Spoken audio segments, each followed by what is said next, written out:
What if everything you've been told about death is wrong? What if the moment you feared most is actually the beginning of your greatest adventure? You're about to discover secrets that have been hidden from the public for decades. Edgar Cayce, the man who could see beyond the veil of death itself, revealed truths so profound they were buried for years. But today, you'll hear what he saw on the other side. If you've ever wondered what really happens when we die, hit that like button now, because this might change everything you thought you knew about your final journey.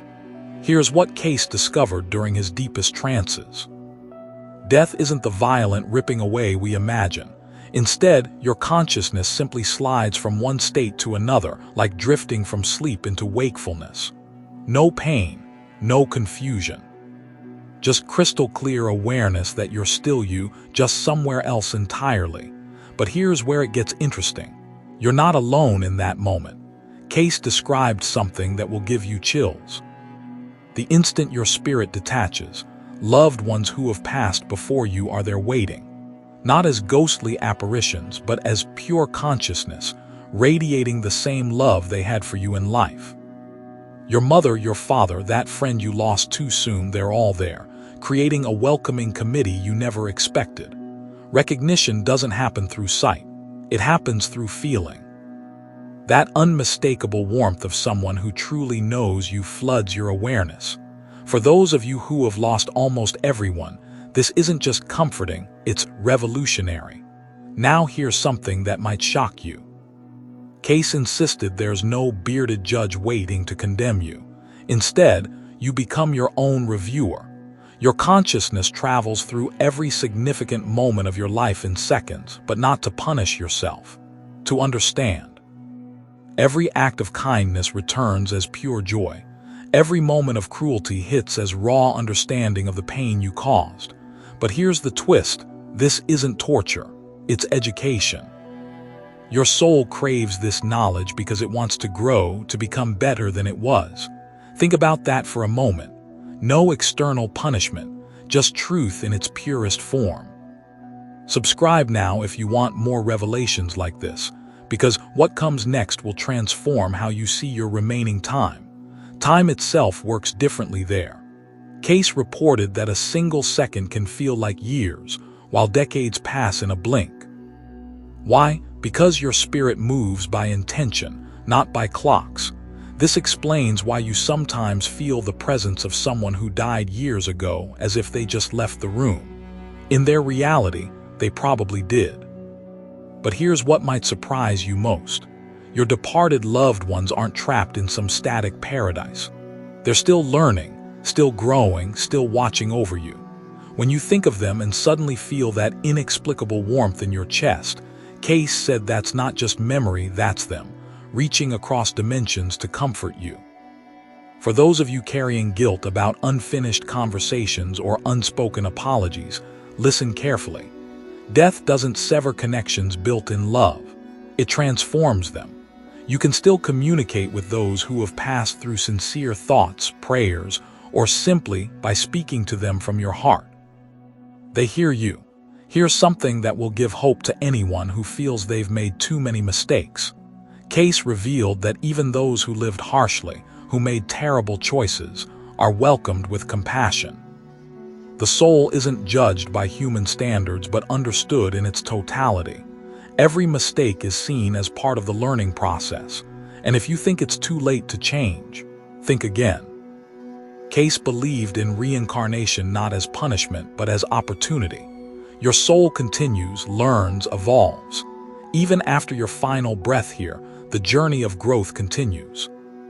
Drop a comment below if this resonates with your own beliefs or experiences with the afterlife. But how do you prepare for this transition? Cayce's advice was surprisingly simple. It's not about grand gestures or religious rituals. It's about small acts of truth, a sincere apology, a genuine word of kindness, a moment of real forgiveness, even forgiving yourself. These simple actions carry enormous weight in the spiritual realm because your soul registers intention, not appearance. It's never too late to lighten your spiritual load with a phone call, a hug, or even a letter to someone you've wronged. Here's something beautiful Cayce shared about the actual moment of crossing over. Most people don't even realize they've died at first. The transition is so gentle, so natural, that spirits often try to interact with the physical world before understanding they've moved beyond it. It's not violent or traumatic. It's like walking through a door you never noticed was there. For those of you afraid of dying alone, Cayce had incredible news. No one crosses over alone. Even if you're physically by yourself, spiritual guides and family members who have passed are there to help you navigate this new reality. Death is many things, but lonely isn't one of them. And here's perhaps the most profound insight Cayce shared. How you face death reflects how you've lived. Those who have learned to forgive, to find humor in their mistakes, to value simplicity over possessions, tend to transition with grace. It's not about religion, it's about awareness. Your soul carries the vibration of what you've experienced, not what you've accumulated. This means every elderly person watching has exactly what they need for a peaceful crossing. A lifetime of experiences, relationships, and wisdom. Share this video with someone who needs to hear this message, because Cayce's final revelation might be the most important of all. He said if he had one day left to live, he would spend it giving thanks, not trying to accomplish more, not panicking about undone tasks, but expressing gratitude for the opportunity to have lived, learned, and loved. Gratitude, he believed, is the most powerful emotion a soul can carry into the next realm. It transforms not just your remaining days, but your entire spiritual journey ahead. The truth is, you're not approaching an ending. You're approaching a continuation. Everything you've built with love comes with you. Everyone you've truly connected with remains connected. Every lesson you've learned becomes wisdom for what's next. Death isn't a period at the end of your sentence. It's a comma in an endless story of consciousness exploring itself through countless experiences.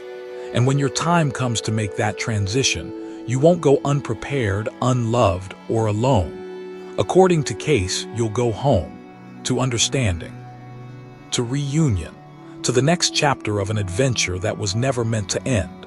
Your journey continues, and now you know you're not traveling it alone.